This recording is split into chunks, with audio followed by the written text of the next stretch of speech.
All right, welcome back, Sagittarius. I'm Ryan with Arrows of Love. Today we're going to do your How They Feel About You July 2021 Love Tarot reading. I think most of you will enjoy this reading.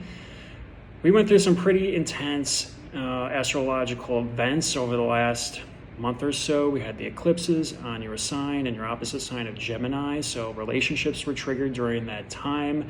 We had Mercury retrograde sitting in your 7th house as well. So a lot on your mind about one-on-one relationships, partnerships, could be business partnerships too. And Mercury retrograde, Mercury rules Gemini, going retrograde in his home sign, that can be really tough stuff. We are finally moving out of the retrograde cycle. We have one more day to go. I'm doing this video on July 6th. July 7th is when Mercury finally moves through its shadow phase and it's finally out of the clear. The one caveat with this is that Mercury has been making a square, that's a 90-degree angle, over to nebulous Neptune. Neptune is this hazy, foggy planet that causes a lot of confusion. It can cause escapism, escaping reality. So watch out for drugs, sex, alcohol, things that make you want to escape reality, just generally speaking. So during its retrograde cycle, Mercury hit Gemini and that square exactly as it was about to station retrograde. Then it went retrograde, hit it again, and now it's moving forward. So it's this third and final time. So the way I see it is if there's been some hazy communication, if things don't seem like on the up and up, we're finally going to get some clarity from that. But today is that final square to it as it moves past Neptune in Pisces. So not easy stuff overall. So watch out for any type of, don't kid yourself about any situation here. Try and stay in reality, because we're also going through a series of T-squares between Venus, Mars in Leo, Saturn sitting in Aquarius, and then right at the midpoint of the two is sitting unstable Uranus that wants freedom and liberation. So, sometimes this can point to a battle of wills. This can point to ego disputes because Mars is sitting over in Leo and so is Venus. So you got to watch out for emotional confrontations, especially over this weekend. And now Venus is going to get in the mix, and it's going to be making an opposition over to Saturn and a square over to Uranus. So the way it looks in the sky, let's say this is Leo down here. This is where Mars and Venus are sitting. Directly opposing them is stern Saturn. So when Venus Saturn get into the mix, this can point to a reality check in relationships. This can point to some disappointments in relationships. This can also point to commitment, because Saturn wants long-term foundation. So it's going to play out differently for all of you. But in the mix, right at the center point of all of this, in the middle, is Uranus. And Uranus wants liberation, it wants innovation, it wants freedom. So it wouldn't be surprising if some of you are feeling this push and pull between the two. The Uranus-Saturn dynamic is happening all year. Those are slower moving planets. They perfect in their exact square 3 times. The first one happened in February. The second one was June 14th. 10 days after that, June 24th, is when we saw the devastating collapse of that building in Florida. And I don't like talking about this stuff very often because it can be a little bit frightening at times.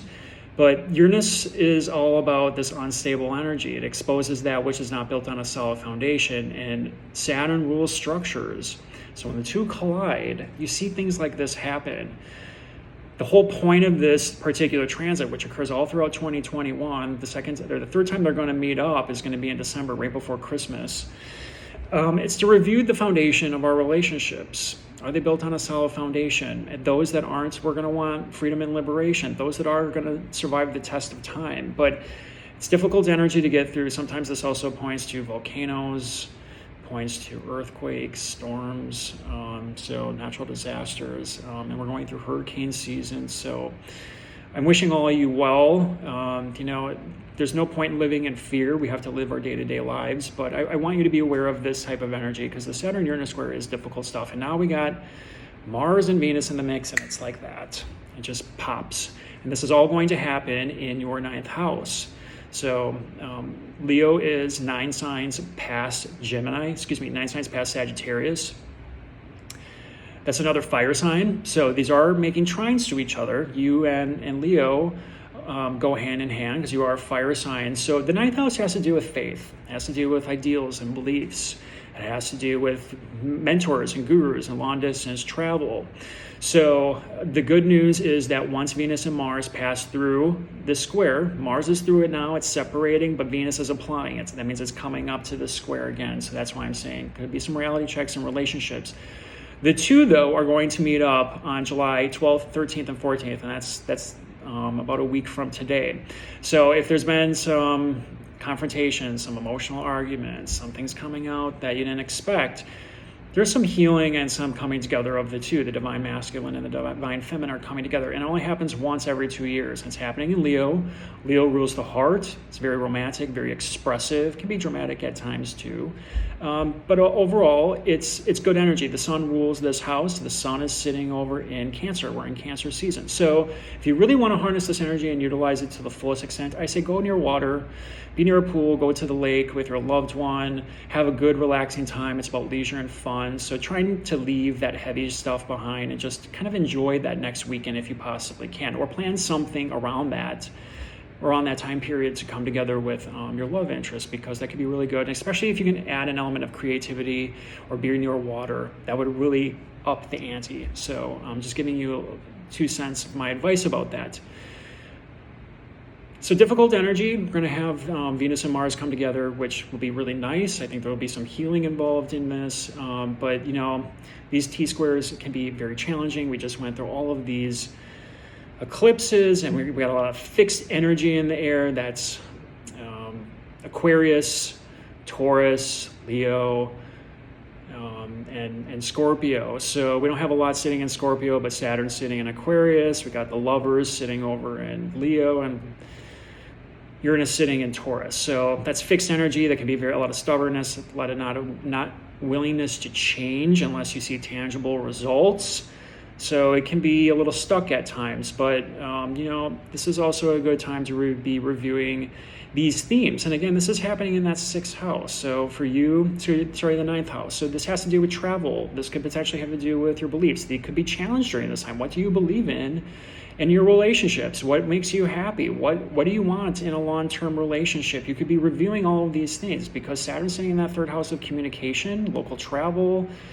It has to do with channels, just generally speaking. So think of it very broadly. It's things happening around you. And Uranus is sitting in your 6th house of mundane affairs. It's everyday life, habits, health, pets. So it's the 3 coming together in some way, shape, or form that are going to guide you toward what is not stable and what needs to be reviewed. So not easy stuff, but we got the lovers coming together. So we have that to look forward to next week. All right, so we're going to do your How They Feel About You Love Tarot reading. First card out is going to be the general energy of your love interests. Second card will be their general attributes. Third card will be their flaws. Fourth card will be how they feel about you, what they're thinking. Fifth card will be about the potential for a healthy relationship, and then the outcome. And then I'll pull 1 card from the Angels deck. So that's how we're going to do the reading today. Keep in mind these messages won't resonate with all of you. This is a general reading. I'm reading for thousands of you. So take the messages that do resonate, leave the rest. Time is fluid. Energies are interchangeable, so you could be taking on some of these energies yourself, but generally I'm doing this for your love interest. So we're tapping into that intuitively, but I'll also read the energies of the cards. A little bit of business beforehand. If you like these videos and would like to see more of them, please click that like button and subscribe. It helps the channel, and it's very much appreciated for me. And you get to see more of me. Yay. If you're looking for a private reading, my email's in the description box below. Send me an email. We'll set up a time to chat. All right. Sag, you've gone through a lot. You've had a lot going on with one-on-one relationships. So I'm hoping you guys get a good reading here. But we'll see what the tarot has to say. This is for Sagittarius rising and sun. Take a look at your moon and Venus sign as well. Sometimes those messages will resonate more with you depending on what's happening in your natal chart. All right, this is for Sagittarius.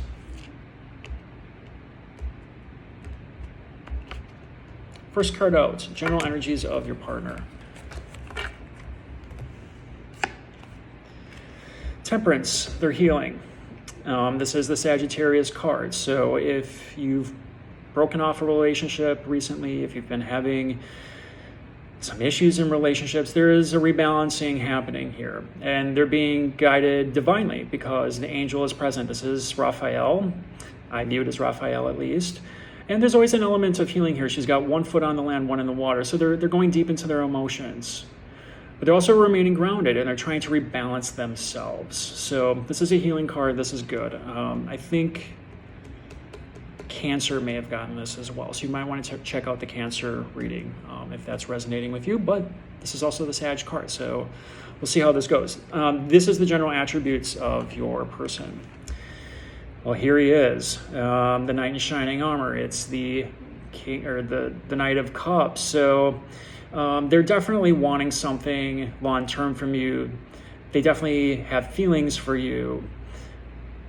They're holding out the cup of emotion. They definitely want to be with you in some way, shape, or form. The question is, do you want to be with them, Sag? We're going to find out. The other thing I want to mention here is this particular knight is wearing the wings of Mercury on his helmet. So these could be messages coming in here very quickly for you.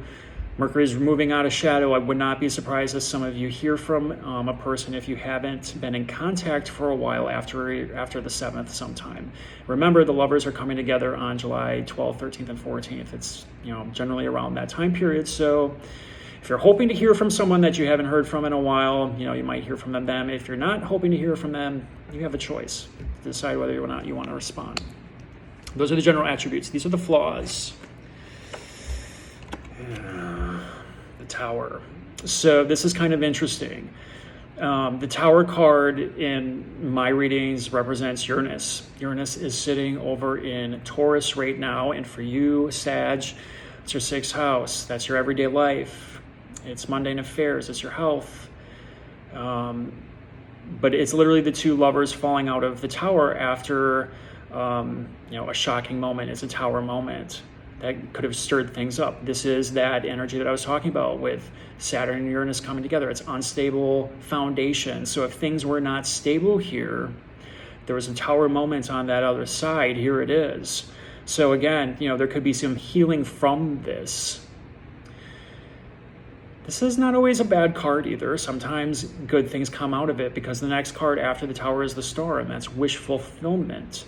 But sometimes you have to go through a Tower moment in order to strengthen a relationship. Other times it's necessary for it to literally crack and for it to be done. So however this resonates with you, take that message. But the Tower can be just that. It's the Tower. We all go through these from time to time.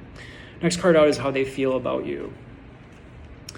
5 of Pentacles. Yeah, you left them out in the cold. You probably cut them off. There could have been some recent upsets. For whatever reason, right now, you're not talking. 5 of Pentacles is one of the more difficult cards in the Tarot. It's, look at it. It's, a wounded child and a mother going through the cold. So the way I read this right now, based on what I'm seeing here, is you're not in contact and they're feeling left out in the cold. So that's pretty straightforward overall. This is the potential for a happy relationship, a healthy relationship. 10 of Wands. This is a tricky card. So generally speaking, in a love reading, I say this is a burden. This is the man carrying all of his sticks after a hard road back to home. It could be a homecoming of sorts. They want to come back. That's another interpretation of this card. But I think overall, it's just a heavy burden. There's a lot happening. Intuitively, what I'm getting is that there was a lot between you two. A lot going on. Maybe not always good stuff.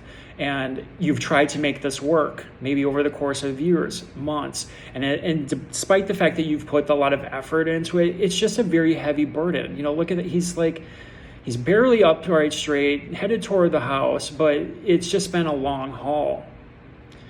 Maybe they put some work into this, but at the same time, it's just a very heavy burden. And it might not be a burden you're willing to take on. And that's something you're going to have to decide for yourself, Sag. This is the outcome. Nostalgia. Yeah, so and 6 of Cups oftentimes represents an ex, represents the past. Again, this is also a rebalancing. So there's a service element to this as well. This is the 6th house. That's where that's where Venus and Mars are sitting for you. Sorry, that's where Uranus is sitting for you. I don't want to mix you up here. Taurus is your 6th house. The 6th house, I'm just going to say this. The 6th house is, in ancient astrology, a house of misfortune. This is where things come up that you could feel a slave to, that you're bound to, that you have to put a lot of work into it. So it depends on how much work you feel like you can put up with. Does this person need to do a complete change? Is there toxic patterns that need to be let go? Is there toxic thinking that's holding them back? And that can feel like a big burden to you if you just don't see that change. And Taurus is this stubborn energy. It just doesn't change very fast, and Uranus wants change. So the two energies collide.